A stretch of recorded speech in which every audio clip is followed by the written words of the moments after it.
안녕하세요. 저는 완전해독 연구소를 운영하고 있는 유은경 소장이라고 합니다. 저는 원래 국립암센터에서 신약을 개발하던 연구원이었습니다. 그런데 암이라는 질병이 약으로서 해결되는 것이 아니고 우리 몸 전체의 건강한 신진대사를 통해서 기본적인 세포의 영양과 해독을 원리로 하는 것이 가장 중요함을 알게 되고, 그래서 세포를 건강하게 만드는 식사법에 대한 강의와 또 저술과 또 상담 활동을 하고 있습니다. 많은 분들이, 저도 예전에 그랬었는데요, 사람이 왠지 병에 걸리고 또 약을 먹고 사는 것을 당연하게 여기는 생각이 있었던 것 같아요.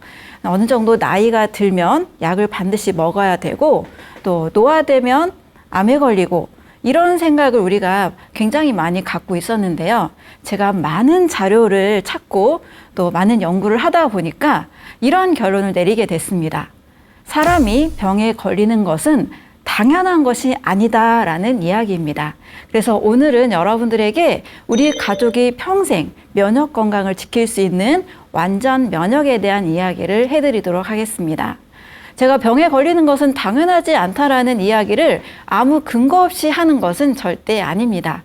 실제로 100세까지 무병장수한 사람들이 많이 있었고, 또 지금도 100세 이상의 많은 사람들이 건강하게 살고 있는 그런 곳들이 있습니다. 여러분 혹시 전 세계에 귀농과 채식 문화를 알린 사람이 누구인지 아세요? 바로 헬렌 니어링과 스콧 니어링 부부입니다. 이 부부는 도시 생활을 하다가 약에 의지하고 또 병원을 다니는 그런 삶을 살고 싶지 않다라는 인생의 중요한 결정을 하게 되었고요. 그 후로 이제 자연과 함께 하면서 자연과 가까운 삶을 살게 되었는데요. 바로 제가 100세까지 무병장수 한 사람들이 많이 있다 그랬잖아요. 바로 이 헬렌 니어링, 스콧 니어링 부부가 그런 사람들에 해당이 됩니다. 특히 스콧 니어링은 100세까지 약을 하나도 드시지 않고 또 병원도 다니지 않고, 병에 걸려서 돌아가신 게 아니고 그냥 스스로 100세 이상의 삶은 크게 의미가 없다라고 결정을 내리고 스스로 곡기를 끊어서 그냥 생을 조절하신 것으로 또 유명합니다. 자, 또 지금도 전 세계에 100세 이상의 많은 분들이 건강하게 살고 있는 그런 동네가 있어요. 내셔널 지오그래픽 연구원인 댄 뷰트너가 블루존이라고 이름을 지었는데요. 바로 그리스의 이카리아나, 코스타리카의 니코야, 또 미국의 로마린다, 일본의 오키나와, 그리고 최근에는 싱가포르까지 포함이 됐는데요. 자, 이런 곳에는요, 100세 이상의 분들이 아주 건강하게 많이 살고 계십니다. 약을 드시고 힘들게 걷고 이런 게 아니고요. 여전히 본인의 본업을 하시면서도 아주 즐겁고 행복한 삶을 만들어 가고 계십니다. 저는 사람이 우리가 사는 동안에는 건강하고 행복하게 살 권리와 또 그런 책임이 있다고 생각을 합니다. 그래서 이런 삶이 불가능한 게 아니니까요. 여러분들도 나의 면역 건강을 좀 살펴보시면서 오늘 제가 하는 이야기를 잘 들어보시면 좋겠습니다. 그런데 많은 분들이 요즘 감기다, 또 바이러스 질환이다, 또 코로나19도 많이 우리가 경험을 했잖아요. 이런 바이러스 질환, 그리고 아토피나 류마티스 관절염, 루푸스나 크론병, 또 다발성 경화증 같은 자가 면역 질환, 그리고 많은 분들이 실제 많이 걸리기도 하고 또 많이 두려워하기도 하는 암 같은 이런 면역 질환에 우리가 많이 시달리고 있는 것이 현실이긴 합니다. 많은 사람들이 아프니까 마치 당연한 것처럼 느껴지는데요. 절대 당연한 것이 아닙니다. 그러면 이런 면역 질환들이 왜 생기게 됐는지 그 이유부터 차근차근 살펴보도록 하겠습니다. 저는 이 첫 번째, 바로 우리가 걸리게 되는 질병의 의미에 대해서도 잘 아는 것이 중요하다고 생각을 하는데요. 여러분, 질병의 병을 뜻하는 이 어원, 영어의 어원에 대해서 알고 계신가요? 제가 두 가지 영어 어원을 설명을 드릴게요. 병을 뜻하는 단어로 영어가 disease가 있습니다. 많은 분들 잘 알고 계실 거예요. 자, disease는 is, 편안함이 디스, 깨졌다라는 의미가 됩니다. 또 대사질환은 메타볼릭 디스오더라고 하는데요. 바로 디스오더, 이것도 역시 오더, 질서가 디스, 깨졌다라는 의미입니다. 자, 그럼 질병이라는 것은 어떠한 무엇이 원인이 되었냐? 우리 몸과 마음의 이 질서가 깨졌을 때 오게 된다라는 의미를 알 수가 있습니다. 그러면 왜 이 질서가 깨지게 될까요? 많은 분들이 다양하게 이야기를 하죠. 그 다양한 이야기를 제가 하나로 쉽게 말씀을 드리면, 몸의 독소와 마음의 독소로 인해서 이 질서가 깨졌다라고 볼 수가 있습니다. 그러면 몸의 독소가 무엇인가? 우리가 일부러 독을 먹는 분들은 아무도 안 계실 거예요. 마음의 독소는 뭔지 아시겠죠? 많은 분들이 스트레스를 받고 살고 있죠. 자, 그럼 몸의 독소부터 제가 하나하나 살펴볼게요. 자, 면역력을 떨어뜨리는 이 세 가지 요소가 있습니다. 첫 번째는 독소 음식이고요. 두 번째는 독이 아닌 줄 알았는데 잘못된 식사로 발생한 독소가 발생하는 식사법. 세 번째는 스트레스라고 할 수가 있습니다. 자, 독소 음식 하면은 어떤 게 떠오르세요? 요건 많이 알고 계실 거예요. 아이들이 많이 먹고 있는 치킨, 햄버거, 피자, 그리고 마트나 편의점에서 팔고 있는 굉장히 가공이 많이 된 초가공식품입니다. 우리가 공장에서 생산됐다라는 음식들은 대부분 초가공식품이라고 생각하시면 됩니다. 탄수화물, 단백질, 지방, 비타민, 미네랄 여러 성분들이 표기가 되어 있지만 이게 자연에서 땅에서 만들어져서 채취한 것이 아니라 유래가 바로 공장에서 온 거죠. 네, 이러한 초가공식품들은 이미 세계보건기구나 또 하버드 대학에서도 많은 사람들의 건강을 해친다라고 결론을 내린 바 있습니다. 특히 초가공식품을 식사의 무려 57%나 차지하는 정도로 많이 드시고 있는 국가가 있습니다.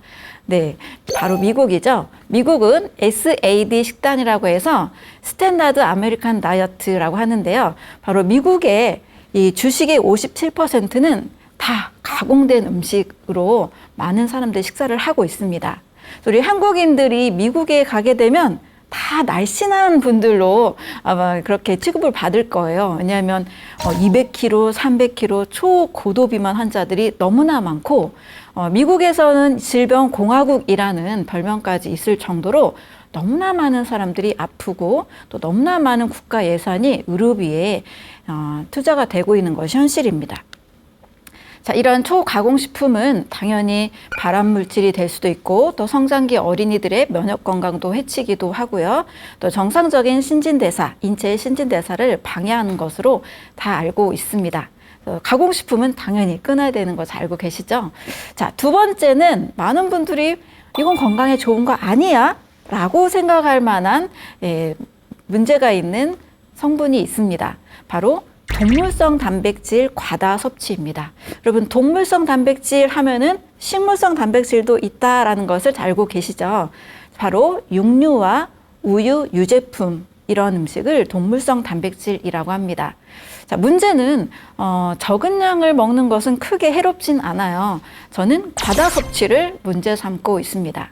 자, 미국에서 음식을 굉장히 많이 연구하셨던 존 맥두걸 의사 선생님과 또 8억 8천 명, 2,400개 지역의 대상으로 많은 표본을 가지고 연구를 한 콜린 캠벨이라는 이 학자들이 있습니다. 자, 이분들은 결론을 이미 내렸어요. 우유나 유제품, 고기는 안 먹는 것이 더 건강하다. 저는 여기에 좀 덧붙이자면 그냥 소량 섭취, 오키나와 같은 곳에서는 하루 4, 50g 정도의 물에 삶은 수육 정도만 약간 먹습니다. 자, 이렇게 하루에 총 칼로리의 5% 미만으로 드실 때는 큰 해로움은 없는데요. 하루 총 칼로리의 20% 이상을 드실 때는 분명히 우리 몸에서 문제를 일으키는 것으로 알려져 있습니다. 그럼 고기가 뭐가 문제야? 라고 생각할 수 있는데요. 일단 고기를 많이 먹게 되면 소화가 잘 안 되죠. 고기로 과식한 다음 날 우리는 화장실 가서 몸이 바뀌는 것을 경험해 보셨을 겁니다. 자, 그 이유는 고기에 있는 단백질은 사람의 소화 효소로 완벽하게 소화가 되지 않습니다. 이 사람의 소화 효소로 완벽하게 소화되지 않은 성분들은 우리 몸에서 독소로 남게 되고요. 이 독소를 제거하기 위해서 사람의 몸에서는 염증 반응이 일어납니다. 여러분, 염증이 생겼다라는 이유는요, 몸에 불필요한 것이 들어왔기 때문에 염증이 일어난 거예요. 염증이 많다, 이것은 건강에 해롭다라는 것은 다 알고 계시잖아요. 따라서 독소가 발생하지 않도록 우리는 고기 섭취를 소량하는 것이 좋습니다. 또 이 동물성 단백질에는요, 사람에게 맞지 않는 성장 호르몬 IGF-1이라는 이 성분이 있어요. 이것이 사람의 몸에 들어올 때는 너무 불필요하게 성장 발육을 하게 되고 불필요한 세포, 암세포 같은 것들이 일어나기도 합니다. 그래서 과하게 섭취하는 동물성 단백질은 고혈압이나 당뇨나 이런 심혈관 질환의 원인이 되는 것으로 알려져 있습니다. 또 우유도 찬반 논란이 참 많은데요. 일단 우유가 맞지 않는데도 건강을 위해서 드신다라고 하시는 분들이 계시다면 이제는 더 이상 그럴 필요가 없다라고 말씀을 드립니다. 자, 우유는 또 뼈를 튼튼하게 하기 위해서 칼슘이 많다라는 것 때문에 드시기도 하는데요. 우유에 들어있는 이 인 때문에 우리 몸은 산성화가 되고 산성화된 몸은 좋지 않기 때문에 알칼리화로 맞추는 과정에서 뼈에 있는 칼슘을 오히려 더 분리해냅니다. 자, 그래서 아까 2,400개 지역을 조사한 콜린 캠벨 선생님은 결론을 내리게 됐는데요. 우유를 많이 먹는 낙농국가 여성일수록 골다공증, 골감소증이 더 많다라고 했습니다. 또 우유에 들어있는 카제인이라는 단백질은 사람에게 알레르기를 일으킬 수도 있고요. 그래서 우유를 많이 먹는 분들이 알레르기나 관절염, 류마티스 관절염 같은 그런 자가 면역 질환에 잘 노출이 되기도 합니다. 그래서 우유와 고기, 이런 또 우유를 모태로 한 유제품들은 너무 꼭 필요해서 억지로 먹는 것보다는 그냥 식사 중에 기호식품으로 소량 드시는 것을 추천을 드립니다. 자, 세 번째는 장기 복용하는 약물입니다.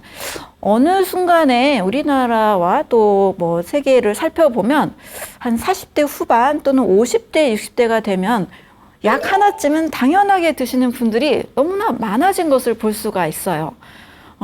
쉽게 고지혈증도 많이 드시고 또 혈압 조절을 위해서 또 당 수치를 위해서 약 한두 개쯤 먹는 것을 좀 당연하게 여기는 문화가 있습니다. 저는 약에 대해서 확실하게 말씀을 드릴게요. 약은 치료제가 아닙니다. 네, 한 번 더 말씀드리면 약은 치료제가 아닙니다. 그럼 약 왜 먹어요? 네, 약은 증상 완화제입니다. 혈압이 높으면 혈압을 일시 동안 떨어뜨리고요. 당 수치가 높으면 당 수치를 일시 동안 줄여줍니다. 그래서 하나의 증상을 완화시키는 역할을 하는 것이 약입니다. 자, 그래서 내 몸을 어떤 수치에 딱딱 맞추려고 하는 이 현대의학적인 관점이 있는데요. 혈압 수치, 당뇨 수치, 콜레스테롤 수치 이런 것들에 내 몸을 맞추는 것보다는 내 몸의 건강 상태는 내가 잘 알거든요. 피곤하지 않고 또 잘 일상생활을 할 수 있는 활발한 움직임이 있고 두통이 없고 화장실 잘 가고 잠도 잘 자고 내 몸이 잘 알잖아요. 그래서 수치의학보다는 내 몸의 건강 상태를 내가 살피는 것을 저는 좀 더 강조를 하는 편입니다. 자, 약이라는 것은요. 약의 어원을 이야기한 파라셀수스는 모든 약물은 동물이며 용량에 따라 달라질 뿐이다 라고 했습니다. 그래서 약이라는 것이 약으로 나올 때는 치료 개수라는 것을 산정하게 돼 있어요. 이 치료 개수는 치사량을 치료 용량으로 나눈 겁니다. 동물 실험을 통해서 약이 임상 실험 결과 후에 판매가 되는데요. 바로 동물에게 어느 정도의 약을 투여했더니 동물이 죽더라라는 치사량이 있는 것만이 약이 됩니다. 죽는 용량이 없는 것들은 약이 아니고 그냥 식품입니다. 그래서 우리가 약과 식품, 어떤 건강기능식품 이런 것들이 그래서 따로 구분이 된다는 것도 잘 아시면 좋겠습니다. 그래서 약은요, 일시적으로 어떤 증상을 완화시키기 위해서 잠깐 드시는 것은 괜찮아요. 두통이 너무 심할 때 잠깐 멈추게 하는 진통제를 드시는 건 괜찮습니다만 1년, 2년, 5년, 10년, 20년 이렇게 너무 장기간 약을 드실 때는 반드시 이 약의 부작용도 있다는 것을 잘 아셨으면 좋겠습니다. 또한 약을 2개, 3개, 4개, 심지어 제가 30알까지 드시는 분도 상담을 해드린 적이 있었는데요. 이렇게 너무나 많은 약을 드실 때는 이 약과 저 약에 서로 섞여서 일으키는 칵테일 효과, 누구도 알 수 없는 그런 부작용들도 있다는 것을 잘 아셔야 되겠습니다. 자, 그러면 제가 독소가 되는 음식들을 살펴봤는데요. 두 번째로는 독소를 만드는 잘못된 식사법에 대해서 말씀을 드리겠습니다. 독소를 만드는 식사법은 아마 여러분들이 너무 이거 좋았던 거 아니야? 라고 생각하실 수 있는데요. 한번 차분하게 잘 들어보시면 좋겠습니다. 우리 어르신들이 편식하는 아이들에게 종종 하시는 말씀이 있어요. 골고루 잘 먹어라 라고 이야기를 합니다. 네, 왠지 이 말에 반기를 든다는 것은 그 사람이 너무 이상하게 보일 텐데요. 저는 이 말이 틀렸다라고 말씀을 드립니다. 물론 아주 적은 양을 골고루 조금씩 먹을 때는 큰 문제는 없습니다. 그런데 우리가 밥상에 20접 반상, 30접 반상, 또 막 밥에 고기에 생선에 뭐 과일 또 채소 반찬, 나물 반찬, 국과 찌개 이렇게 많이 드시는 임금님 밥상을 한번 생각을 해보세요. 네, 골고루 잘 드시니까 몸이 힘을 얻고 굉장히 건강하고 또 장수를 해야 될 텐데 우리가 과거 역사를 봤을 때 조선시대 왕들의 수명이 40대 정도로 그렇게 길지 않다는 것을 알 수가 있습니다. 자, 여러분 골고루 잘 먹어라의 의미는요. 동시에 여러 개를 많이 드시는 것이 아니고요. 우리 몸의 세포 속에 영양소가 잘 흡수된 상태를 이야기합니다. 저는 이제 실험실에서 세포를 배양하는 일도 같이 했었는데요. 실험실의 세포는 무려 50가지 이상의 영양소를 필요로 합니다. 그러니까 세포 속에는 다양한 영양소가 필요한 게 맞아요. 그래야 세포가 건강합니다. 그런데 동시에 다양한 식사를 많이 하게 되면 여러분들 경험해 보셨을 거예요. 뷔페식을 다녀온 뒤에 뱃속 상태가 어떠신가요? 골고루 잘 드셨잖아요. 그런데 뱃속에서는 아주 막 난리가 나죠. 소화가 안 되고 가스가 차고 불편함이 오는 경험들을 해보셨을 겁니다. 그래서 골고루 잘 먹어라는요. 동시에 다양한 걸 많이 먹어라가 아니고요. 세포에 잘 흡수된 상태를 이야기한다라고 잘 이해를 하시면 좋겠습니다. 특히 골고루 잘 먹을 때 생기는 문제가 있어요. 자, 밥은 탄수화물이고 고기, 생선, 계란은 단백질입니다. 또 고기에 붙어 있는 것들에는 지방도 같이 있죠. 자, 탄수화물, 단백질, 지방을 골고루 잘 드시게 되면 어떤 일이 일어날까요? 자, 제가 이것을 쉽게 탄단지라고 말씀을 드릴게요. 자, 탄단지는 이것을 쪼개서 분해하는 소화 효소가 모두 다 다릅니다. 탄수화물은 아밀라제, 단백질은 프로테아제, 지방은 리파아제인데요. 이 각각의 효소들은 제각각 다른 상태에서 완벽하게 음식을 잘 분해합니다. 그런데 이게 섞이면 어떻게 될까요? 탄수화물도 완벽한 소화가 되지 않고 단백질도 완벽한 소화가 되지 않습니다. 지방도 마찬가지입니다. 자, 그래서 완벽하게 소화가 잘 안 되다 보니까 몸 속에서 변질이 일어나게 되는 거예요. 변질이 일어나니까 부패가 되기도 하고 산패가 되기도 하고 발효가 일어나기도 합니다. 자, 그래서 뷔페식을 다녀오고 난 뒤에 가스가 차니까 막 트림이 나오기도 하고 방귀가 나오기도 합니다. 자, 그 말은 서로 완벽하게 소화되지 않은 음식들이 서로 섞여서 독소를 많이 만들어냈다라고 이해하시면 되겠습니다. 자, 또 특히 그 가운데서도 여러분 당 독소라는 말 들어보셨나요? 한국인들은 쌀밥 위주의 주식, 식사를 하다 보니까 탄수화물이 넘치기가 쉽습니다. 쉽게 말하면 밥, 빵, 면, 떡, 그리고 뭐 식후에 케이크나 빵이나 뭐 과자 같은 걸 드시게 되면 한국인들은 이 탄수화물, 당은 굉장히 넘치기가 쉬워요.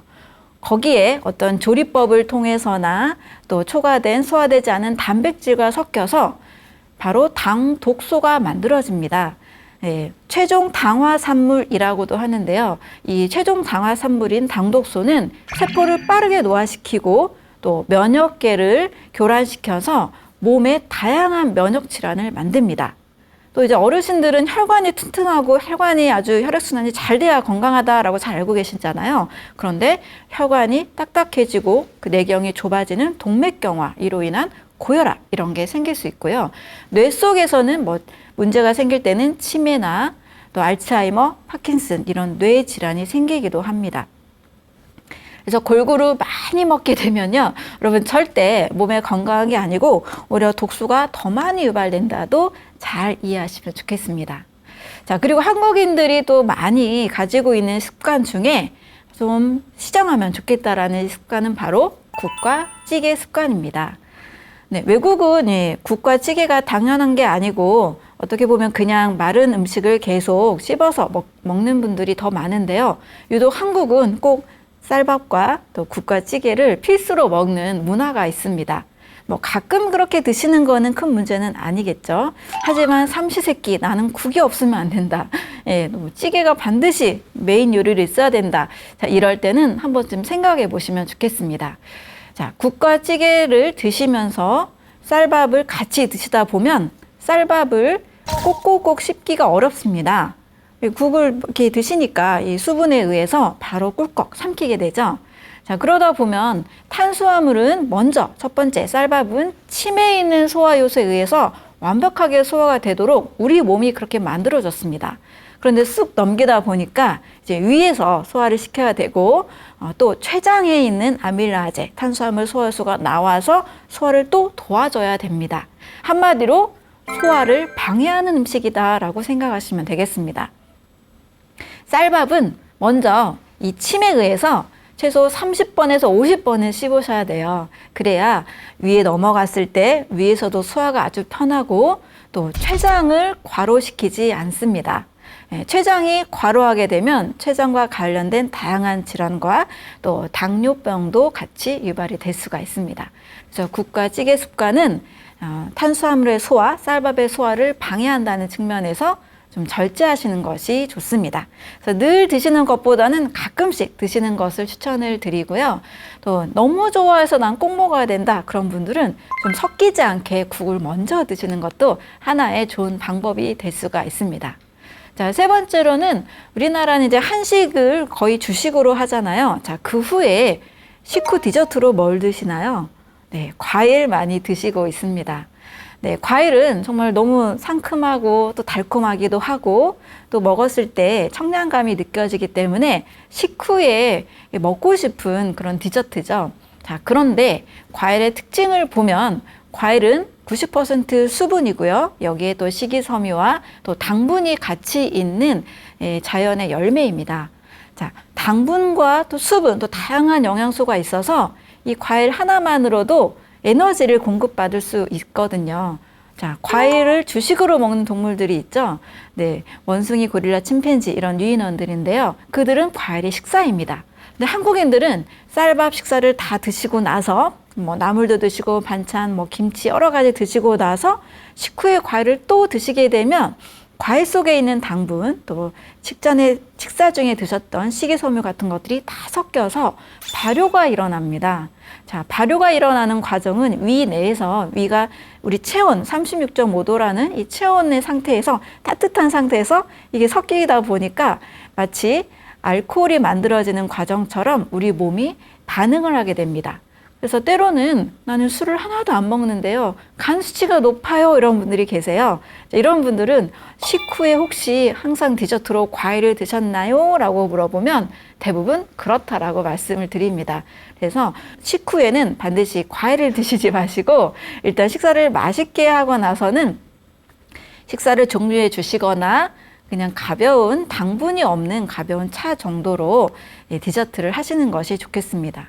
자, 이러한 습관은 한국인들이 공통적으로 가지고 있는 습관인데요. 이렇게 드시다 보니까 몸에 독소가 쌓이게 되고 또 이 독소로 인해서 여러 가지 염증이 생기게 됩니다. 자, 염증이 많은 몸은 당연히 면역력이 떨어질 수밖에 없겠죠.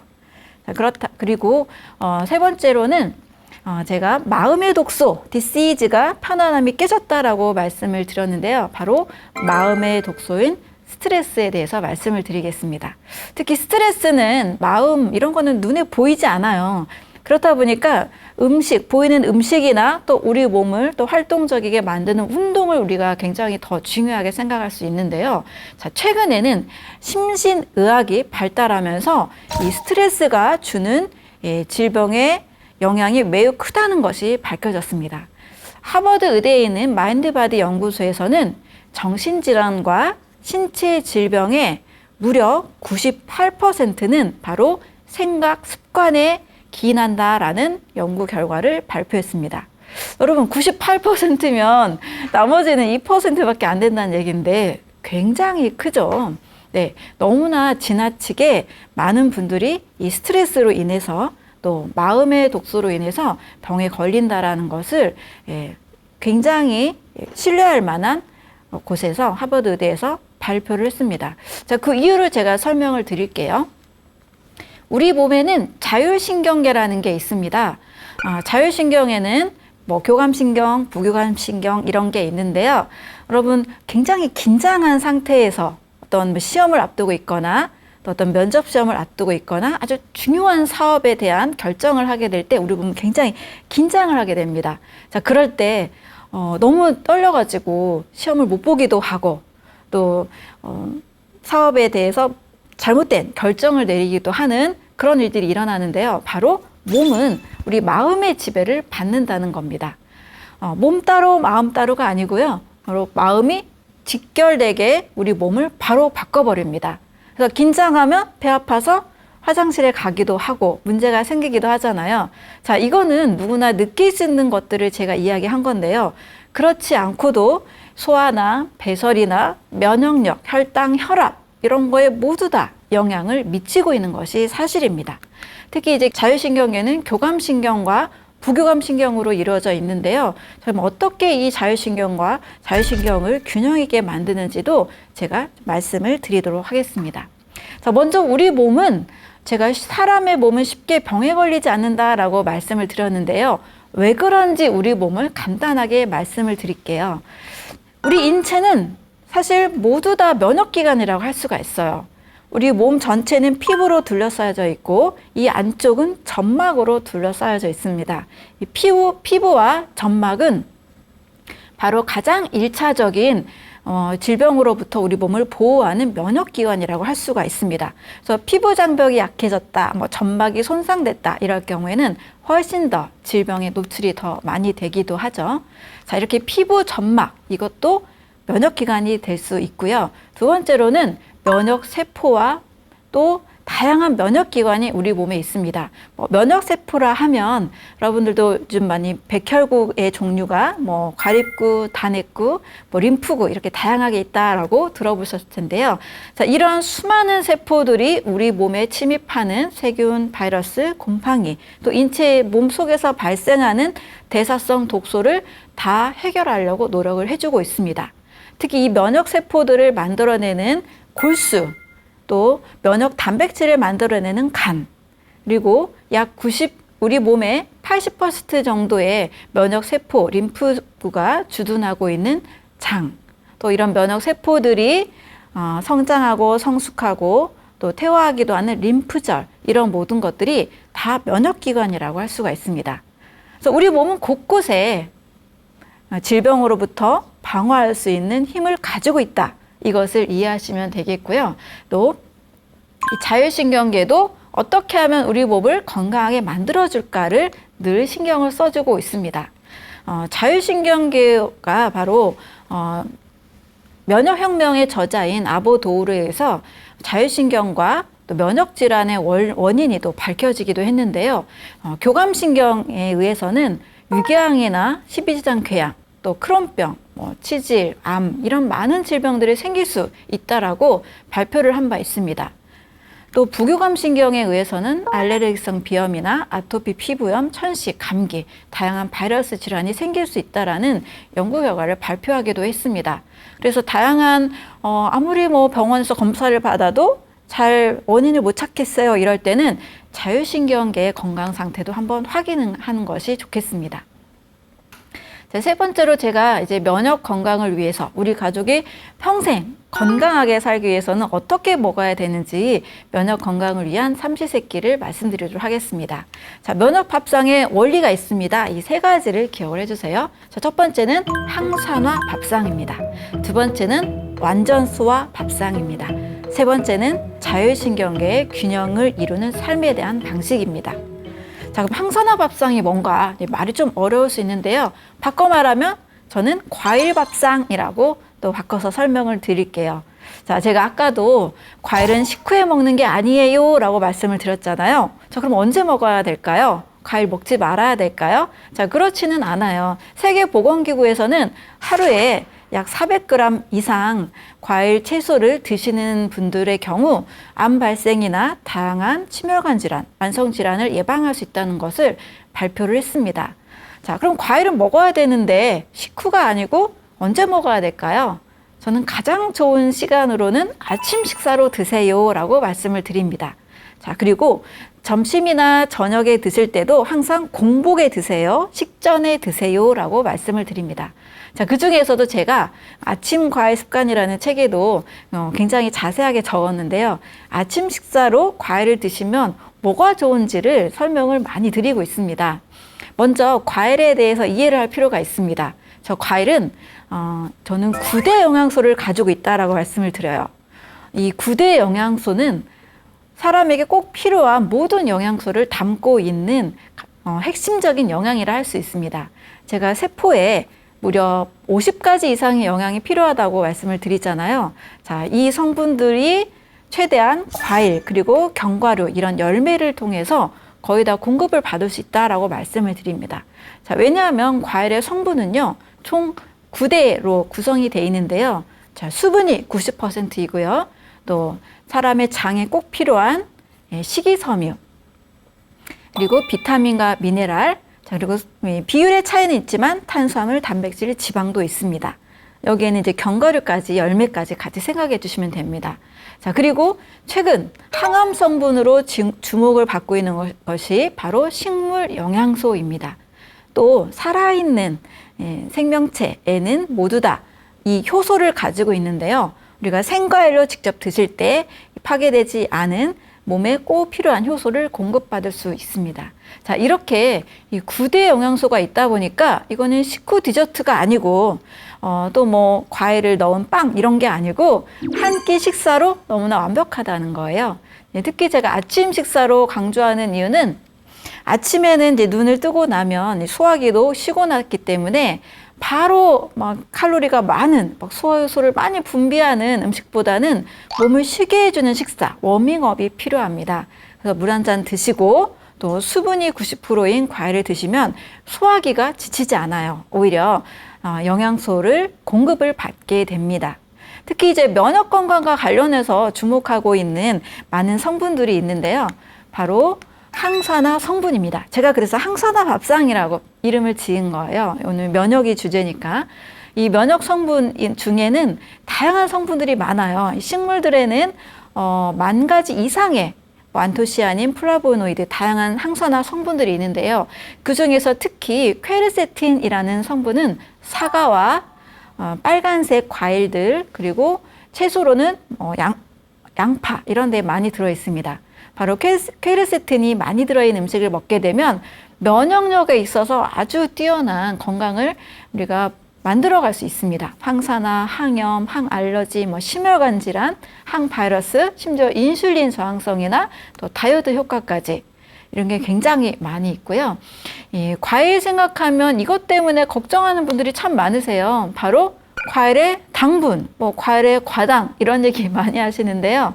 여러분, 제가 쌀밥을 하나도 안 드시는 분들에게는 그래요, 과일의 당분이 위험할 수 있겠네요 라고도 할 수 있겠지만, 우리 한국인들은 쌀밥을 주식으로 드시잖아요. 하루에 못해도 한 끼, 두 끼는 밥을 드십니다. 그래서 제가 현미밥 또는 다이어트 식품으로도 또 한 끼 식사로도 드시고 있는 고구마와 당분을 비교해 드릴게요. 현미 고구마의 당 지수는 55입니다. 포도당이 100이고요. 중간인 55입니다. 여기서 백미나 흰 밀가루로 만든 빵이나 면은 70, 80, 90 굉장히 높아요. 고혈당 음식이고요. 자, 이런 것들이 당뇨병의 원인이 될 수 있습니다. 자, 그런데 현미 고구마는 나쁘다라고 얘기하시는 분들 많이 안 계시죠? 이 55인 현미 고구마의 당지수보다 과일의 당지수는 일부 고당도 과일을 제외하고는 대부분 20대에서 40대로 55보다 다 낮습니다. 달콤한 포도도 46밖에 되지 않고요. 흔히 먹는 사과는 36밖에 되지 않습니다. 그래서 당지수가 낮으니까요. 여러분, 과일의 당분, 특히 특히 뭐 당뇨가 너무 심한 분들 외에는 일반 과일은 크게 혈당에 문제를 일으키지 않는다라고 보시면 됩니다. 특히 쌀밥과 비교해서도 보면요. 쌀은 100% 포도당이에요. 근데 과일은 포도당, 과당, 자당으로 이루어져 있습니다. 그래서 과당하니까 또 정제당, 액상 과당과 같게 생각하시는 분들이 계시는데요. 여러분 합리적으로 생각을 해보세요. 자연 유래의 과당이 공장에서 합성 가공한 과당과 우리 인체에서 일어나는 메커니즘이 같을까요? 네, 저는 이거를 정말 좀 다르게 생각해 보시라고 말씀을 드립니다. 과일에 들어있는 과당은 간에서 인슐린의 도움이 없이도 바로 에너지원으로 사용합니다.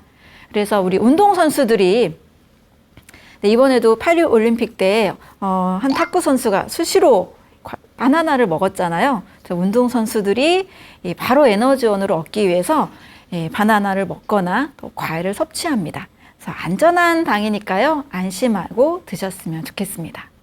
자, 이렇게 아침에 항산화 밥상으로 과일 식사를 하시게 되면 그 성분들은 위 건강, 장 건강, 간, 췌장, 우리 몸의 소화기들을 모두 다 건강하게 만들어주고요. 특히 점막을 건강하게 재생시켜줍니다. 한마디로 면역력도 올라가고요. 몸 전체 신진대사를 원활하게 만들어준다라고 볼 수가 있습니다. 아까 제가 100세 이상 무병장수 할 수 있다라고 말씀을 드렸는데요. 100세까지 병원도 안 다니고 약도 안 드신 헬렌 니어링, 스콧 니어링은 어떻게 드셨을까요? 자, 저는 이분들의 삶에서도 중요한 아이디어를 얻었는데요. 자, 아침 식사는 전 세계 어디를 가든지 간에 신선한 과일을 드셨다라고 합니다. 그래서 하루에 한 끼, 하루 전체 식사의 약 35%는 과일로 드셨다라고 합니다. 자, 과일이 우리 몸에 잘 맞는 이유를 하나만 더 말씀을 드리면요. 유전자나 해부학적 구조가 99% 일치하는 동물이 있습니다. 네, 바로 유인원이라고 하죠. 영장류 유인원, 고릴라, 원숭이, 침팬지. 자, 이런 동물들은 치아 구조나 소화 효소, 심지어 유전자까지 사람과 매우 많이 비슷한데요. 바로 유인원의 주식이 뭐예요? 네, 과일이죠. 그래서 사람이 과일을 먹었을 때는 소화 효소도 많이 필요가 없고 또 골고루 다양한 영양소를 공급받을 수 있기 때문에 과일 식사를 꼭 한 끼 이상 추천을 드립니다. 자, 두 번째는 식사를 하실 때는 무조건 완전히 소화시키겠다라는 생각으로 완전 소화 밥상을 챙겨 드시면 됩니다. 그럴 때는 먼저 자연 유래의 음식을 챙기시고요. 공장 음식, 가공식품 아니고요. 자연 유래의 음식을 꼭꼭 50번 이상 씹어서 잘 소화시키고 식사의 반찬의 종류나 드시는 종류는 아주 단순하게 드시는 것을 추천을 드립니다.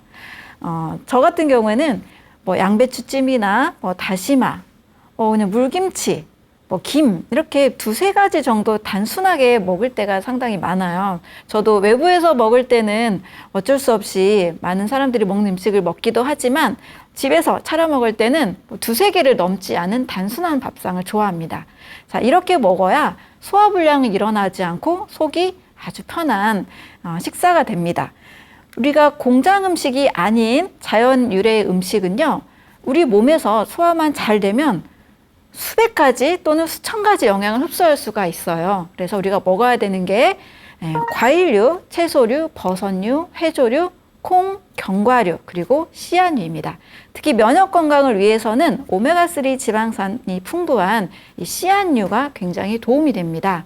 그래서 많은 분들이 올리브 오일 좋다, 들기름 좋다, 코코넛 오일 드세요, 아마씨 드세요 하는데요. 특히 면역력에 지금 취약한 상태가 있다면 이 불포화 지방산 꼭 챙겨 드시면 좋습니다. 단, 트랜스 지방이 있는 그런 일반 기름이나 길에서 튀긴 음식 이런 것들은 아주 세포를 상하게 하기 때문에 절대 드시지 않는 것이 좋습니다. 식사를 하실 때 다양한 반찬들을 골고루 드시는 것은 중요하지만 제가 동시에 먹지 말라는 말씀을 꼭 반복해서 드리고 있습니다. 그리고 가끔씩은 고구마 하나를 드시는 것, 바나나 두세 개 먹는 것, 이것도 식사가 돼요. 그러면 영양 결핍 안 돼요. 이렇게 걱정을 하시는데 여러분 더 건강합니다. 왜냐면 완벽하게 소화가 되고 자연에 있는 그 성분들은 한두 가지가 아니거든요. 수십 가지, 수백 가지, 수천 가지가 될 수 있기 때문에 안전하게 생각하고 드시면 되겠습니다. 자, 세 번째로는 자율신경계 균형입니다. 제가 하버드 의대 마인드바디 연구소에서 무려 98%가 생각 습관에 의해서 지배를 받는다라고 말씀을 드렸잖아요. 네, 스트레스를 너무나 많이 받게 되면 바로 교감신경과 부교감신경의 조화가 깨져서 면역 스위치가 꺼져 버립니다. 면역력을 담당하는 이 면역 세포들이 제대로 일을 할 수가 없게 돼요. 그래서 여러분 스트레스를 받지 않고 건강한 자율신경계 균형을 이룰 수 있는 방법을 제가 4가지를 말씀을 드릴게요. 특히 한국인들은 대부분 굉장히 열심히 살죠. 굉장히 바쁘게 삽니다. 그리고 또 완벽주의 기질도 있는 분들이 상당히 많으십니다.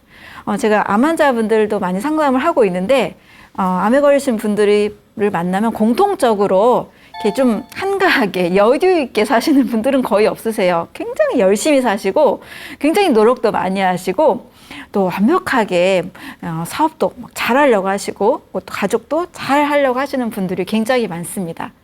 그래서 너무 열심히 살아서 암에 걸리는 것은 아닌가라는 생각까지 하게 되는데요. 바로 이 열심히 사는 이게 바로 교감신경이 항진된 경우입니다. 교감신경은 열심히 당연히 사는 게 중요하지만 늘 밤 늦게까지 계속 교감신경의 지배만 받게 되면 우리 몸에 부교감신경의 스위치가 꺼져서 면역력의 균형을 잃게 됩니다. 그래서 한국인들은요, 교감신경보다는 좀 부교감신경을 항진시키는 라이프 스타일을 맞추는 것이 좋습니다. 당연히 마음에 나쁜 생각이나 또 원망이나 미움이나 증오, 또 갈등 관계, 이런 것들을 최대한 해결을 하시도록 꼭 말씀을 드립니다. 계속 놔두면 면역계가 완전히 꺼지게 되고 질병을 유발할 수밖에 없게 돼요. 그러면 어떻게 하면 부교감 신경을 강화할 수 있을까? 제가 4가지를 말씀을 드릴게요. 첫 번째는 복식 호흡입니다. 여러분 대부분 우리가 숨을 나도 모르게 다 쉬고 있잖아요. 그 숨은 바로 횡격막 위에서 일어나고 있는 흉식 호흡입니다. 바로 복식 호흡은 횡격막 아래에서 일어나는 호흡인데요. 숨을 마시고 잠깐 멈췄다가 길게 내쉬는 과정에서 복식 호흡이 일어나게 되고 이렇게 느릿하게 숨을 쉬게 되면 우리 몸의 부교감 신경이 더 활발하게 됩니다. 또 복식 호흡 하란 말 많이 들어보셨잖아요. 이 우리 몸의 말초까지도 산소 공급이 잘 일어나게 됩니다. 그래서 뭔가 좀 흥분되거나 화가 나거나 긴장되거나 이럴 때 호흡만 가다듬어도 굉장히 안정이 많이 됩니다. 두 번째로는 운동입니다. 여러분 운동을 나쁘게 얘기하시는 분들은 단 한 분도 안 계실 거예요.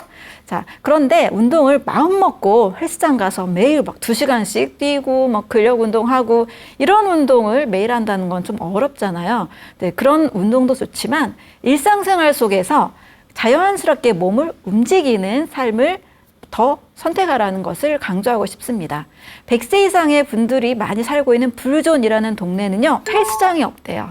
거기서는 그냥 라이프 스타일, 삶의 방식 속에서 뭐 텃밭을 가꾼다든지, 뭐 집안 대대로 어떤 걸 만드는 그런 장인 집안이라든지 이런 분들이 많다고 합니다. 또 청소, 집에서 늘 청소하고 가만히 소파에서 누워서 막 TV 보고 이것보다는 그냥 걷기 하면서라도 TV를 보신다든지 하면서 계속 움직이는 습관, 이것이 중요하다고 합니다. 세 번째로는 숙면입니다. 많은 분들이 좀 핸드폰을 좀 늦게까지 보시다가 또는 TV를 늦게까지 보시다가 주무시다 보니까 계속 교감신경에 항진되는 경우가 많아요. 그래서 저녁 8시 이후에는 몸을 좀 릴렉스하게, 좀 편안하게 뭐 족욕을 하셔도 좋고요. 살짝 너무 뜨겁지 않은 물로 반신욕도 좋고 또 TV를 좀 자극적이지 않은 그냥 편안한 음악을 듣는 정도, 또 너무 시끄러운 소리를 좀 들리지 않게 이런 잠을 잘 유도하는 시간을 통해서 숙면을 잘 유도하시는 것이 좋습니다. 잠 잘 주무시고요. 네 번째로는 마음으로는 감사하는 습관입니다.